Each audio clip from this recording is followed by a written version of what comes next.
This is the Detroit Sports Podcast Network. What's up, Detroit sports fans? Welcome to the Fan Report Show, made by fans for fans, powered by the Detroit Sports Podcast Network. I'm Nick, and with me is Andrew's going to give us this week's topics. On this episode, we're set to go a little bit outside of our traditional wheelhouse, and we're going to talk about the allegations against the University of Michigan. And we're going to take one final spin on the Tankathon and see what happens. It's a Fan Report. So I kind of want to start things off a little bit differently than normal. I want to end on the Michigan stuff. It's not so much allegations against the University of Michigan. It's more so one specific person who did a lot of bad things and who knew. You want to end on the downer? All right, fine. We'll get right into it. All right, fine. We can start with that. That's fine. Obviously, this is very different from the things we talk about. I obviously want to preface everything by saying that both Andrew and I are on the outside looking in, and the only source of information we have is what we read about, what we hear about, what we see. You know, we weren't there. We weren't at the school. We did not go to the school. We're not even fans of the school.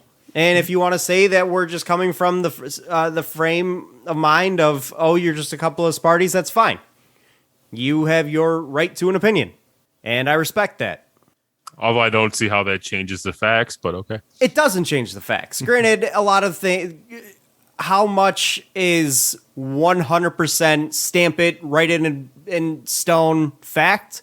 It's tough to say at this point because both parties that we're going to be talking about today, or the major parties that we're going to be talking about, are no longer here.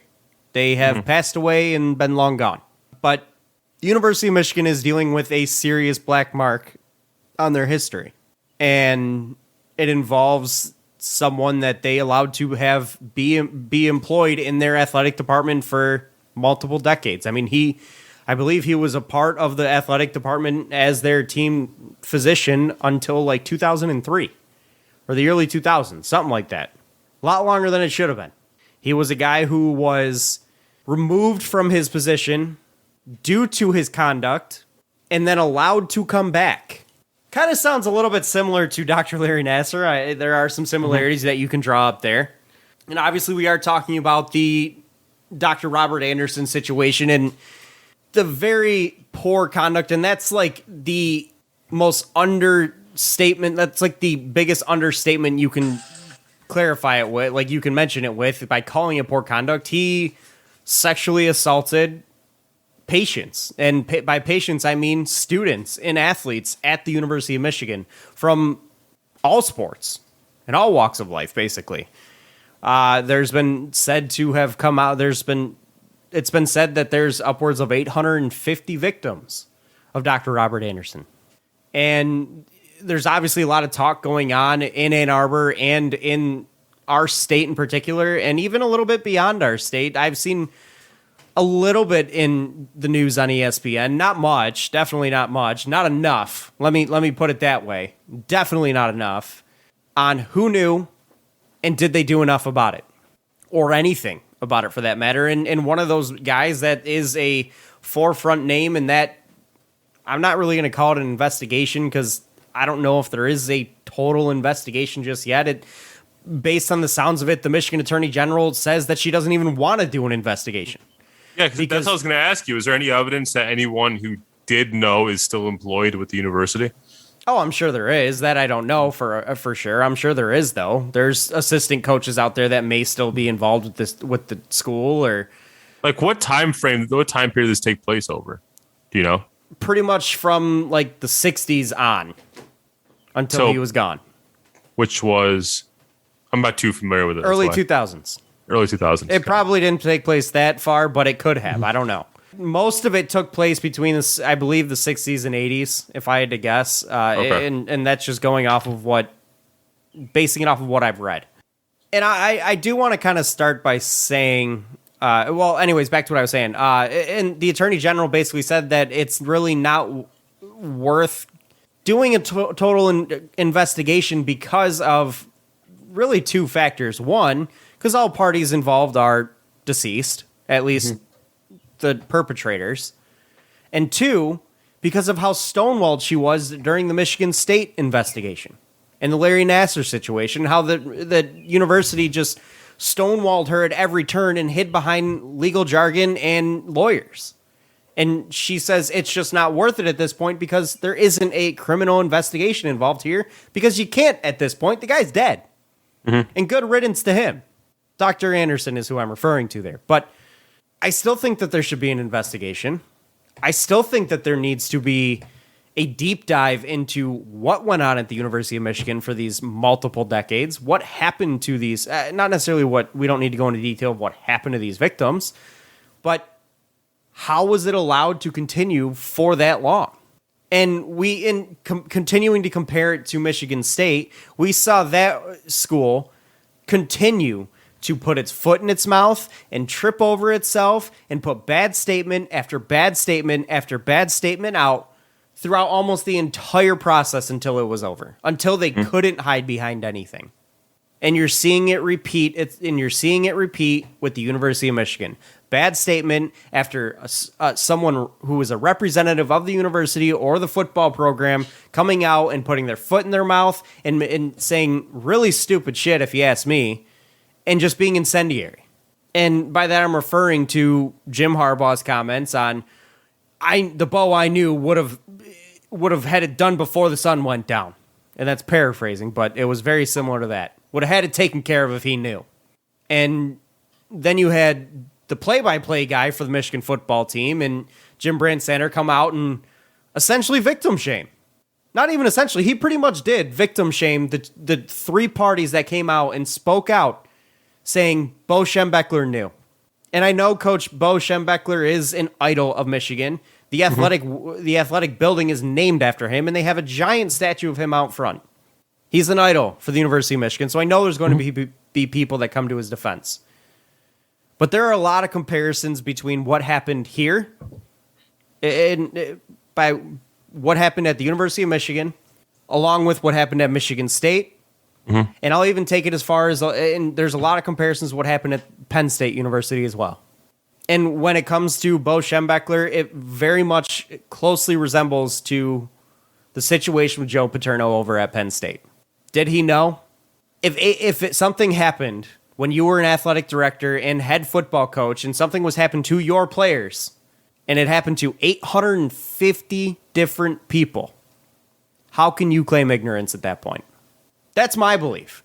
And do I have my mind made up about all of this? Yes, I do. I personally believe he knew. I personally believe he was informed by probably multiple different parties. I personally believe that he decided to sweep it under the rug, shrug it off, act like it wasn't that big of a deal. It was a different culture back then. It was a different society. We didn't look at things as, we aren't as quote-unquote woke as we are. We weren't as quote-unquote woke as we are today. That's a fact. Yeah. But the university continues to not do anything. And that's a problem, in my eyes. It is. They need to come out. They need to understand that they have a very serious situation on their hands. And they need to be respectful at least of the victims involved. And the second problem I have is the media involved in all of this. Or not necessarily involved, but the media on the outside looking in and the lack thereof when it comes to reporting.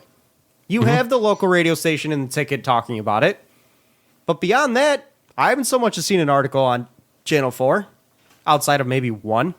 I haven't so much as seen much about it at all. That's probably why I feel so ill-informed of the whole thing. No, I haven't seen much on it. And honestly, I can't even say I blame you. I'm somewhat informed on it because, well, I'm paying attention to it. I'm trying to dig up as much as I can about the situation as possible.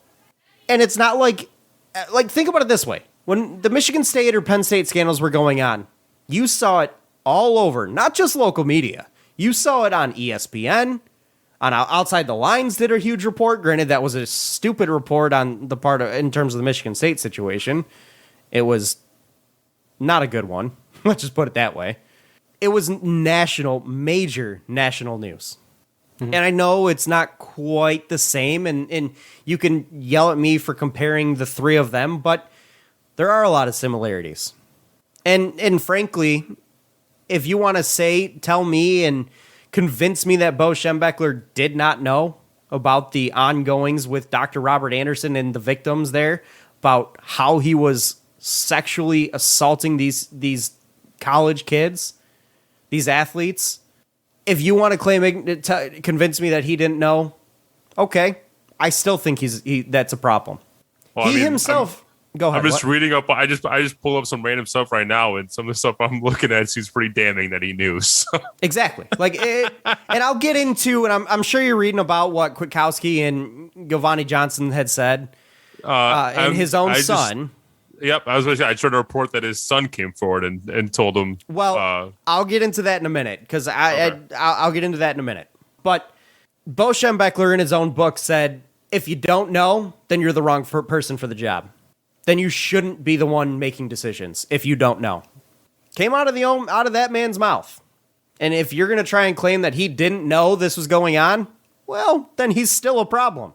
And that's still a fault of his. Just in my job, if I send out a report to the CEO and I have incorrect information in that report, my boss can't say he didn't know. It's right. It falls on him as well. Exactly. What happened, obviously, is I don't even have words how to put it. It's awful, and that's again understating it to an extreme. Like I can't even imagine what each of those victims has gone through in their lives, what they've dealt with, the emotional and mental pain and agony that they've gone through. And the same is true with the victims from Larry Nassar and Jerry Sandusky situations. I can't imagine the pain that they've gone through because I've never been through it. And I don't want to say I'm lucky enough to have never been through it, but by the way society is gone and the way society is, it's sure making me seem like I'm lucky that I haven't gone through it. So my heart goes out to them, and for the ones that have been brave enough to come forward and speak out, that takes some strong will, and it takes some intense bravery and courage, and I can't state that enough. And 3 of those people were, one of which was Bo Schembechler's own adopted son, Matt Schembechler, and 2 of his former players in Kwiatkowski and Giovanni Johnson. And with the Matt Schembechler situation, who said that he was sexually assaulted by Dr. Robert Anderson, and he went to his mom and said, "This is what happened to me." His mom said, "Oh, hell no, go tell your father." He went to his dad, and supposedly, according to him, his dad said, "I don't want to hear it," and he persisted, so he punched him in the chest. Now the family has come out and said he's a liar. He never told Bo. If it did or did not happen, Bo didn't know. Our dad would have taken care of it. And if you want to, and if you want to say that he was estranged from the family, and yes, he did sue Bo Schembechler in 1999, and there is some bad blood there. If you want to say that he's a bad source for that reason, what about the other 2 football players that came out and said that they told him to? And then you have guys like Jim Brandcenter, who is the voice of U of M football, saying that, oh, you can't believe Kwiatkowski because, well, he got kicked off the football team for drug abuse. So you're going to tell me that someone who does drugs or has been involved in drugs is a liar, just automatically makes them a liar? That they are standing here telling you that they were sexually assaulted and you just don't believe them? So you've got the U of M football play-by-play guy just straight up victim shaming now. And it's asinine. Like I can't believe that for a university that prides itself on its social justice and how woke it is, that it allows voices that directly represent and are employees of the university to say things like this, and just nothing happens to them. And they allow this to continue. And how many people is it going to take to come out and say, hey, this happened and Coach Bo knew, Coach Yost knew, Coach whoever knew? Clearly, how many people is it going to take? And frankly, for some of these people, I don't know if there is a number that it's going to take, because they'll never believe it. But I'll tell you right now, 1, okay, 2, not great, 3, really not good. Well, guess what? Tomorrow there is a press conference out front of the big house where 40 former U of M football players are coming out and speaking their truth. And there's going to be at least one that said, oh, Bo knew. Why? Because I told him.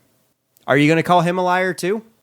How many people are you going to accuse of lying that they did what you say that they're supposed to do when something like this happens to them, and they went to a person that they're supposed to trust, that's supposed to have their best interest and their health and their best interest in mind. They went to a person that they probably looked to as a mentor who then turned his back on them. Like it's honestly tough for me to put into words what really goes through my mind about this, because it's rage, it's disgust, and and I'm not going to sit here and tell you that, you should never go to the University of Michigan again because of it.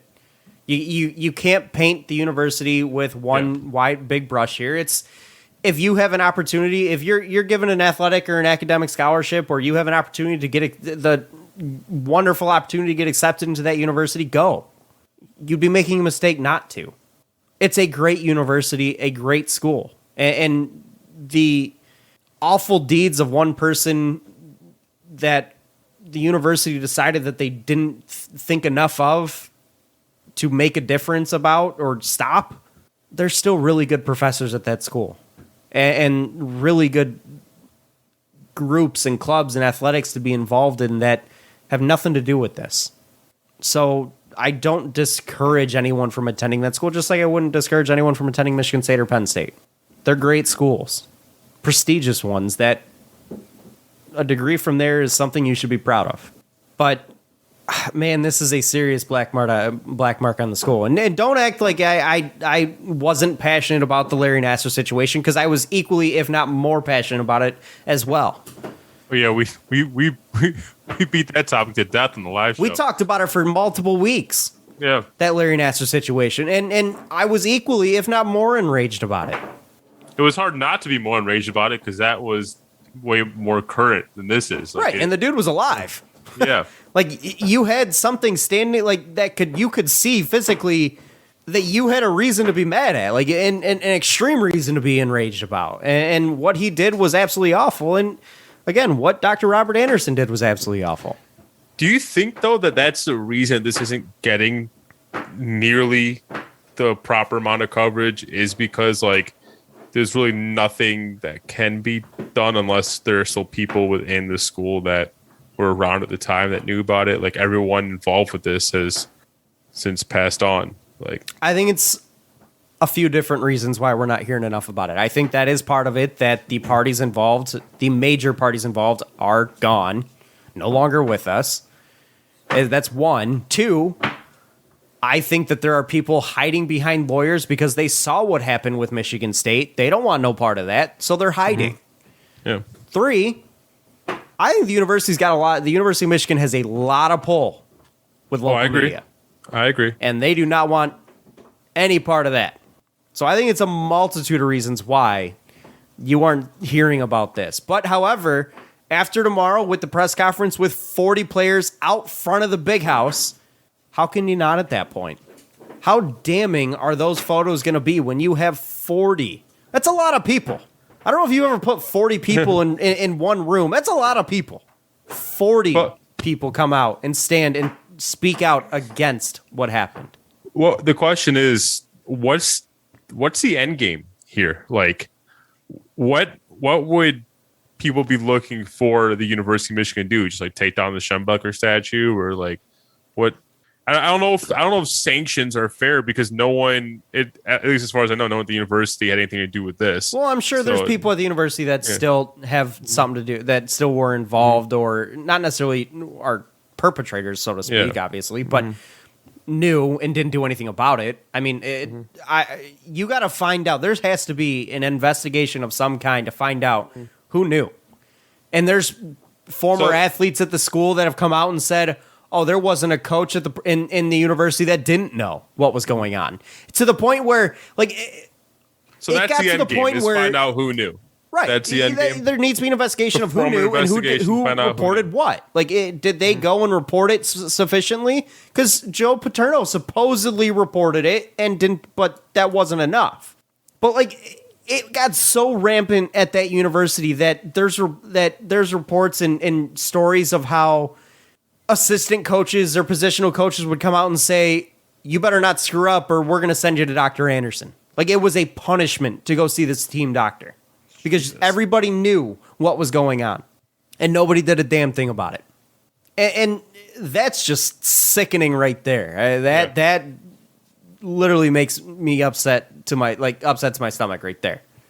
Don't act up, or we're gonna make you get molested. Right? Like, how? What the hell, man? And how? I mean, the people that come out and say, "Oh, well, they should have told the police, or they should have told their parents, or that whatever." Except for the fact that some of these kids knew their scholarships were in jeopardy because they were threatened. That if they did go and rock the boat, they would lose their scholarship. And guess what? Some of these kids wouldn't be able to go to school after that. So there was consequences for them to talk about what happened to them. They were threatened. You're talking about people in a position of power over them, over how their lives are going to unfold forever, that are telling them, "Keep your mouth shut, kid." And you're going to blame them for not coming out 30 years ago because of that? When that's going on? I don't blame them one bit. There's a lot of sexual assaults, and a majority of sexual assaults go unreported for that reason. Because they fear for retaliation. You can say, "Oh, they should just trust the criminal justice system." I'll tell you right now, the justice system in this country, it ain't perfect, and it definitely ain't even that great. They don't protect you. They don't protect you for shit. If you want to ask like what I think should happen or how whatever, I absolutely think that Schembechler Hall needs to be renamed. I absolutely think the Bo Schembechler statue needs to be taken down. At the very least, I really think that the university should come out and disavow him from their history books, say that he is not a representative of this great university no longer. And that goes the same for anybody who knew anything about what was going on.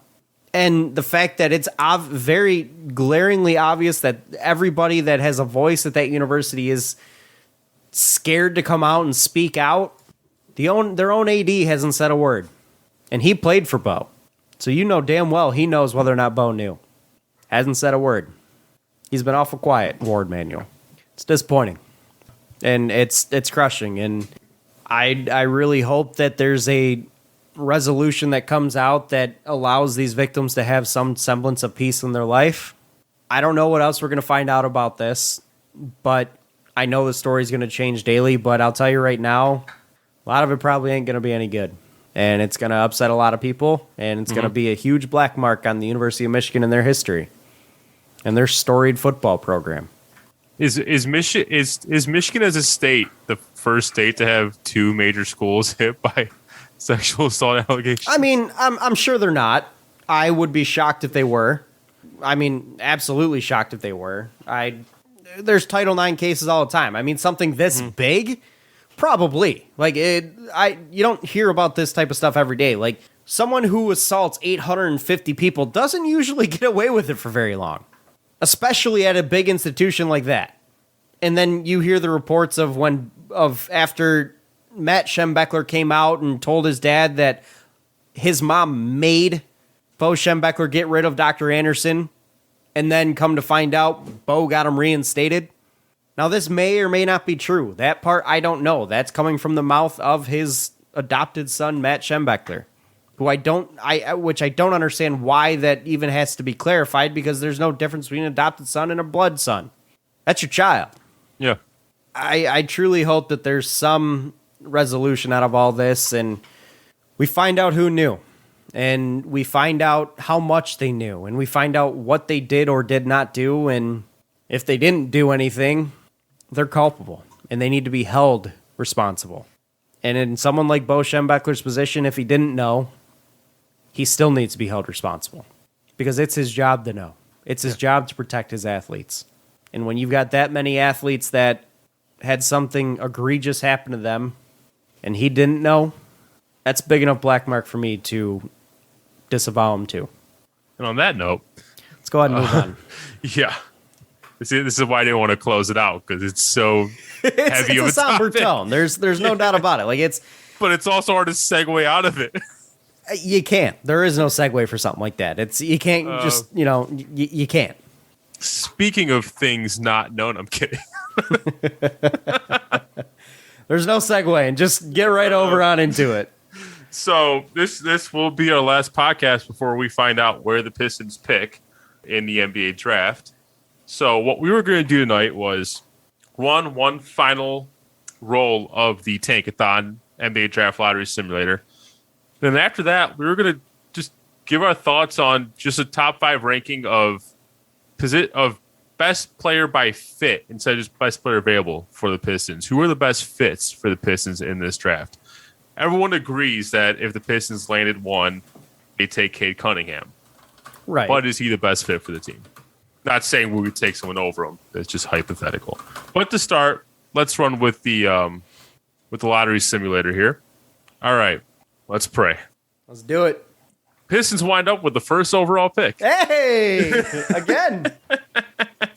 Followed by Minnesota, moving up 4 spots to 2, Houston to 3, Cleveland to 4, Orlando moves up 2 spots to 5, down 2 spots to 5, OKC down 2 spots to 6. Obviously, we picked Cade Cunningham. Right. No question. So I guess this is where we segue into the topic. Is Cade Cunningham the best?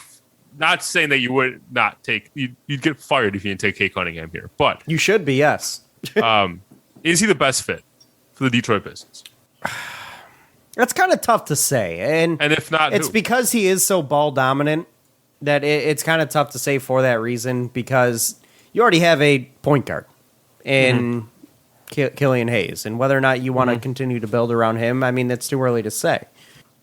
But it's tough to argue against a guy like Cade Cunningham with him being, because you do need a primary scorer. There's no question about that.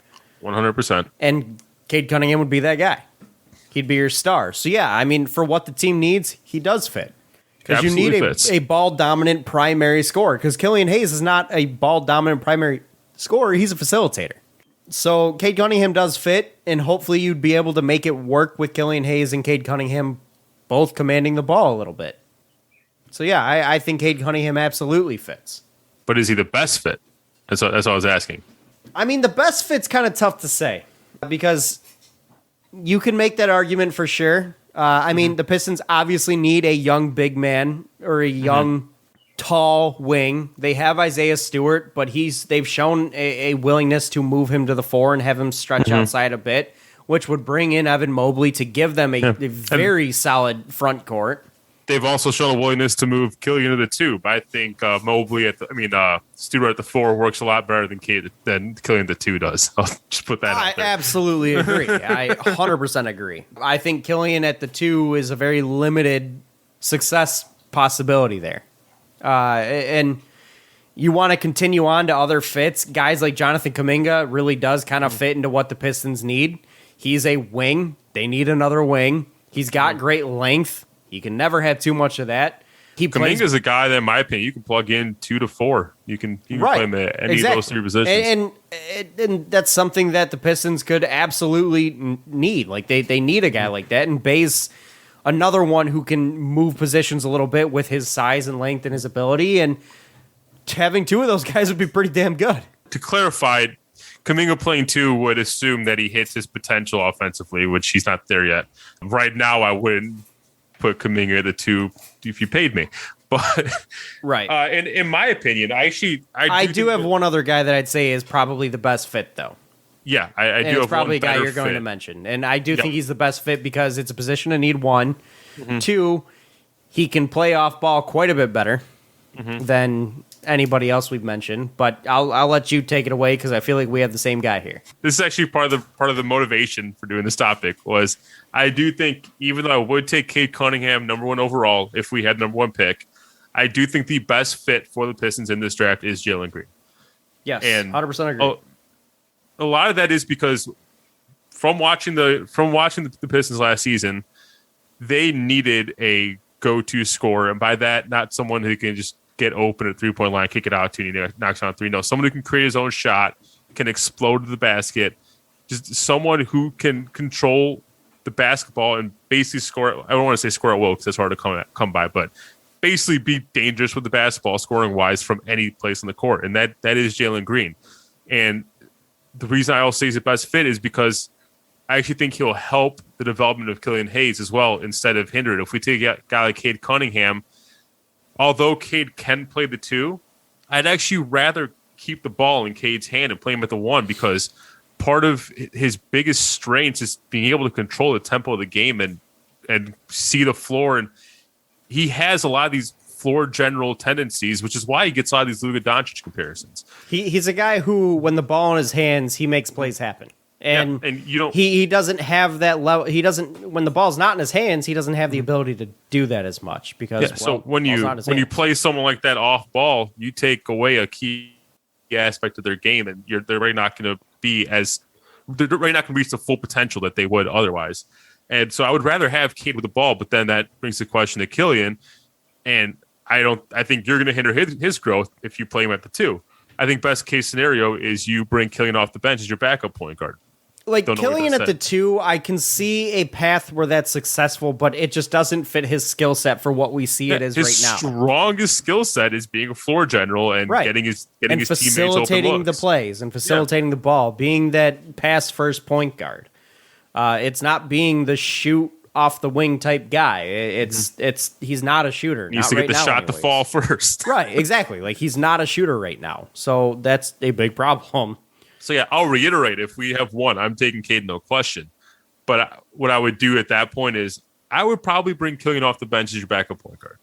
I'd agree with that, but then you got to look at what happens to guys like Frank Jackson and Saban Lee, and what do we do with those guys who kind of came on, but are playing Saban Lee kind of gets buried in the rotation. He does. And Frank Jackson, you can start him at the two, I guess. He's a little undersized, but I mean, we don't have a two. To be honest. That's why I say Jalen Green's one of the reasons I say Jalen Green's best fit. We don't have a true shooting guard on this team. Right. I mean, you could make a case to have, like, let's say Stewart's at the 5, you throw Grant's at the 3, Bay at the 2, maybe, and then you go with Cade at the 1 or something like that, but then you still got to find a 4. Which is where Grant probably would come in, and you'd slide everybody over in the lineup, which then still opens up the 2. So Jalen Green probably does fit a lot better for that reason.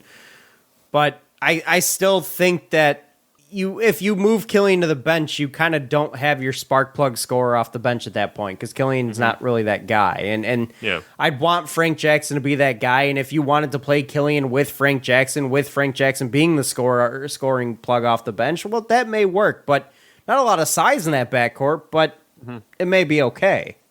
And after that, my question is, do you think Cade is a better fit than Evan Mobley on this team? See, that's kind of tough to say because I think they both have star potential. I think one of these is much more of a ball-dominant type scorer, though. I mean, Mobley does command the ball, but 7-footers don't necessarily scream bring ball up floor, ball dominant type guys. They're just guys you turn to. Like Jokic is a guy who can do it all on the floor. Like he's one of the best passers in the league and he's the MVP. But is he really considered a ball dominant, score first ball handler? No, he's not. And that you just hit on the key to my answer is I think Cade is the better fit for that reason. Right. Because position aside, I think the Pistons are in dire need of a ball dominant, a guy who can take over the game. Yep, exactly. So I bring don't the ball up floor, Evan, tell everybody to get the hell out of my way, and put up 15 straight points. Like, can Evan Mobley do that? Yeah, but can you ask him to do it night in, night out? Not the way you can with Cade. He's a game changer down low, but he's not the guy that's going. I just don't see him as a guy that's going to basically lead your offense the way Cade or Jalen Green would. And see, that's what I like about a guy like Jalen Green is like you can ask him to do that. And he's really good at it. So while you have the guy who plays the natural position that you absolutely need in the 2, You can also ask him to take over the game and be the ball dominant score first guy that you also need. Yeah. So that's why Jalen Green is a better fit for the Pistons. Mm-hmm. But I still say Cade Cunningham probably is the second best fit for them because of the fact that the one true number one need that they have is ball dominant, takeover type guy. And then I think Evan Mobley slots very firmly into the number 3 spot in the best fit draft for the Pistons. I'll honestly throw Kuminga behind Evan Mobley for fit for the Pistons, and then I'll throw Jalen Suggs. Yeah, so for Kuminga, then Suggs. Yeah, I agree 100%. I think Suggs is actually a pretty poor fit for the Pistons. Oh, I agree. I think his talent level is so high that I take him anyways at 4 if I'm sitting at 4. So, right. I also agree. And just figure out what to do with Killian later. Let's just say if I'm at 4, I'm not taking Kuminga over Jalen Suggs. I'm taking Jalen Suggs. No chance. But I think the fit for the Pistons is pretty rough. You just make it work with a guy like that. And that's kind of what the certain teams are doing, and it works or it doesn't work. But when you got guys that are as good as guys like Suggs, Green, Cunningham, Mobley, you make them work in your system. Like, you build the system around them. You build your team around them and make it work that way. Another weird question. I was watching the playoffs over the weekend and basically watching Donovan Mitchell dominate. And I think it was it Stephen A that said, I don't want to hear about John Stockton or Karl Malone. Donovan Mitchell's the best player in Jazz history. Yeah, I think it was Stephen A that said it. A bit there.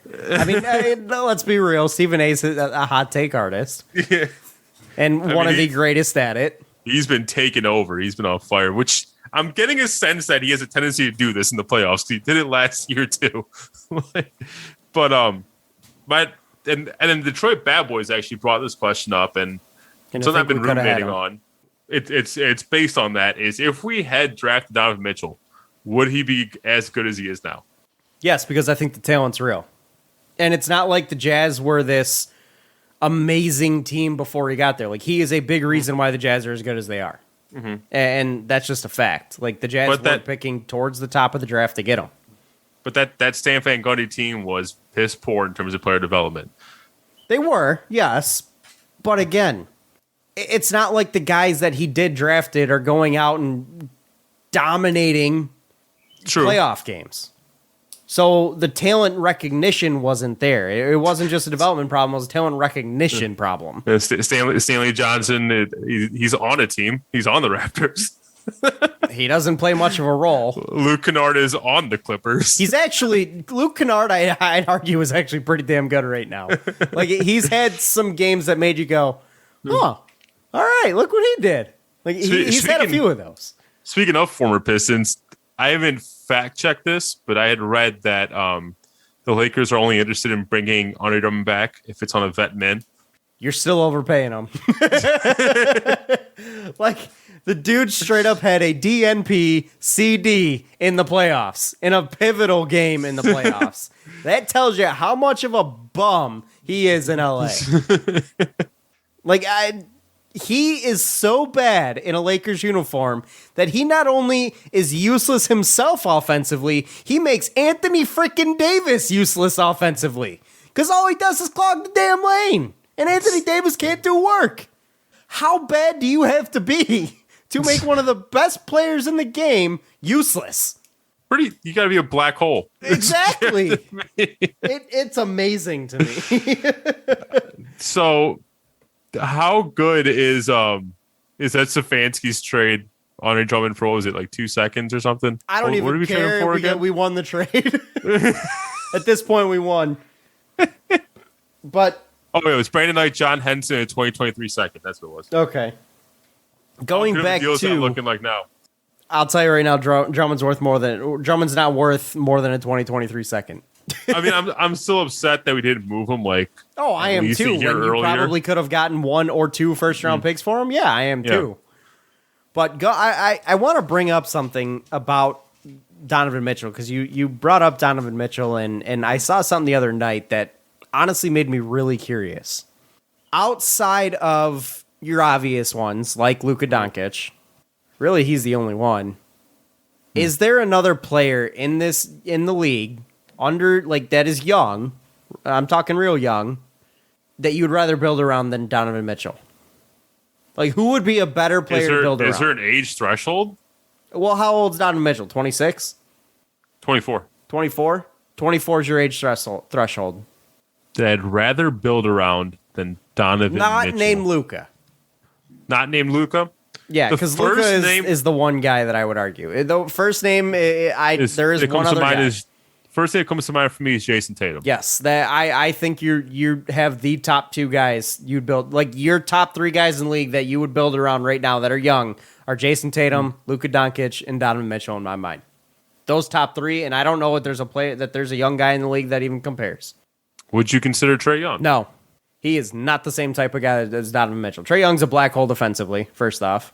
Like, he nowhere near the level I agree. I was just saying you consider him.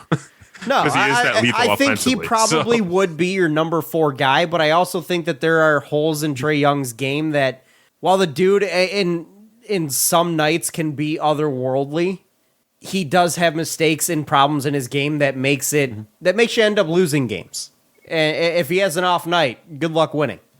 You know, versus Donovan Mitchell finds other ways to win. Trae Young, I don't know, quite necessarily has that in his game just yet. And I also don't think he's very good defensively. And Donovan Mitchell's got the length and ability to be an elite defender. He just isn't there yet. Yeah, Donovan Mitchell plus 5 inches is everything I would want out of a guard. I couldn't ask for anything more after that. Watching the dude play, he is unbelievable. And he's not 100% right now.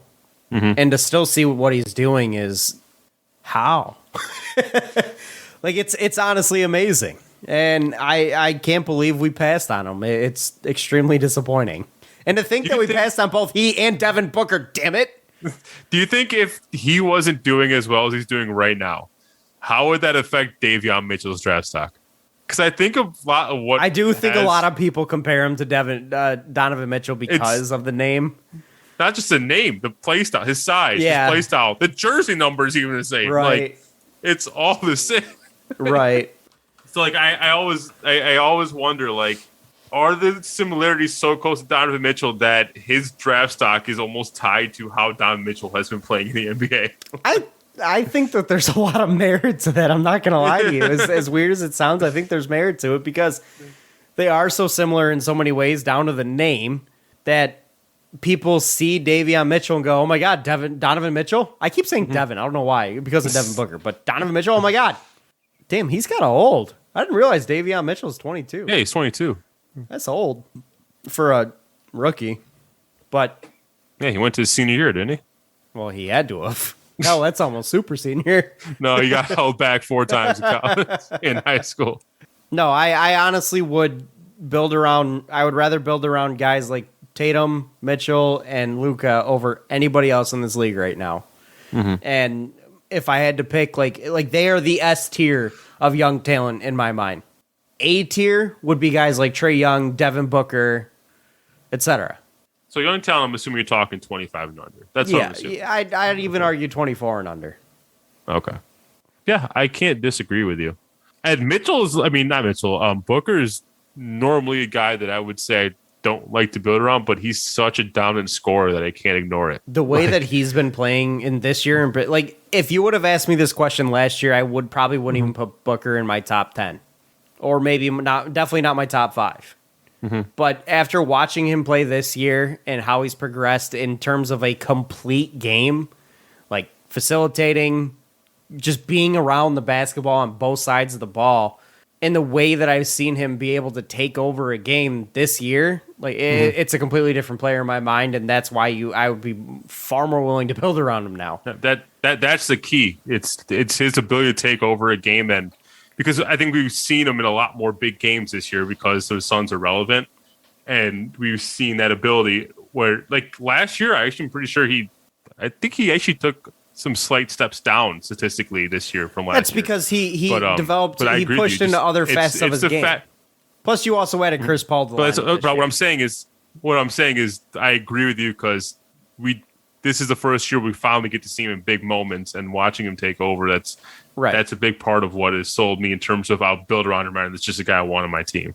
Honestly, before this is So I don't hate Chris Paul at all. Like I actually really like Chris Paul, but for some reason him on the Suns kind of just like tickles me the wrong way.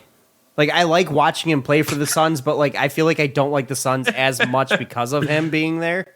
So, but I feel like if Chris Paul's being a big market team, what is this? Right, but like if Chris Paul weren't on that team, the Suns may be like my team for this year, because you know how every team, when you have a bad team, you pick another team to root for. That would probably be my team, because I don't know what it is about Phoenix. My team last year, they're my team this year too. I love the Jazz I think too. after that, it is Phoenix. My other team is probably Denver. Like my three teams are Denver, Utah, and well, Denver's gone, Phoenix. So right, Denver's gone. But my three teams that I love to watch are Denver, Utah, and Phoenix. And Denver because Nikola Jokic probably is my favorite player in the league. The fact that a seemingly unathletic, tall and gumpy dude just balls the way he does. It's so much fun. Like, he's amazing. And I love it. Speaking of Jokic, though, did you see that clip of his brothers in the stands? They're all giants. What the hell do they feed scuffle them? with Devin Booker? Oh, I did not see that. I would be terrified if I was Devin. If I was Devin Booker and I looked over the stands, I would have been terrified. I did not see that. I saw them out on the floor with Jokic, and I went, "Damn, whole family's tall as shit." The other guy I'd honestly love to watch. I don't necessarily love the team as much, but I love to watch him. Is Luka Doncic. Like that? Watching him play basketball is art. If there was ever art on a floor, that's it right there. I don't even know what it is. It's watching him play just makes me feel good. And I'll be honest with you, I actually, like, if you'd asked me what type of player is the perfect complement to a Luka Doncic, I would have said someone like Kristaps. And I'm just surprised that it has worked as poorly as it has. I'll be honest with you, I think Kristaps Porzingis can't be a number 2 guy. Like, I straight up don't think he's got the ability to be a number 2 guy. Like, he has to be a number 1 to flourish. Problem is, he can't stay healthy enough, and I don't know that, and I think the way his development has gone because of the injuries, I don't think he's good enough to be number 1 anymore. Like, I don't think he's even a number 2 on that offense. I think he's not. I think Tim Hardaway's number 2 on that offense. 2. But so I think that accentuates it even more that Kristaps Porzingis can't be the complement piece. A player of his type for Luka Doncic would be perfect. Yes, tall, athletic, can do anything with the ball, all over the floor. Yeah, that would be great. I mean, you throw Giannis on that team, yikes. Oh, Lord. Do you think, last question before we sign off, do you think Luka leaves the Mavs? Because there's been some rumblings. I'll be honest with you, I hope not. Because I love seeing guys that get drafted and teams that take a chance on a guy. Just build a dynasty with their original team. It's part of the reason why I've kind of soured on Kawhi Leonard, because the dude straight up has turned into a full-blown mercenary at this point. Oh, like a Durant? Yeah. Like I used to love watching Kawhi Leonard play because like when he was with the Spurs, it was awesome. But then he started team hopping and just going wherever he could win a title, and sure, what he did with the Raptors is special, but he still had really good talent around him. I really hated the Clippers move. I'll throw that out there. Oh, yeah. And like with Durant, I've lost most of my respect for Durant over the last few years. It started with the Warriors move. It's That's completely where gone. it started. It's completely gone with the Nets. Like I have no respect for Kyrie, or Harden at this point. None. Yeah. And I honestly so badly, like, I don't know that I've ever rooted so hard against the team to win. Oh, I've been rooting for Milwaukee like they were the Pistons. Same. I'm not even like a big fan of that team. Like, I want them to lose. What is it with Pistons fans and being Bucks fans too? Like I've seen so many of them. They're all over the place. I'm not even a fan of that team either. Like, I just want them to win this series and lose immediately after that. Just go away after. I'm a big fan of Giannis. I want to see him. I want to see Giannis win. I like Giannis. I love his game, and I want to see Middleton win too. I like Middleton also, but I just don't like their colors. Lopez. I don't like Brook Lopez at all. You don't like green? It's like a forest green. It's a shitty green. What if they were to bring back the green and purple? I'll be on board. Because the green and purple were one of the most badass color combos purple, ever. like, yes, purple buck on the jersey. Deer. Oh my lord! Oh, like that. Those were some of the most badass jerseys out there.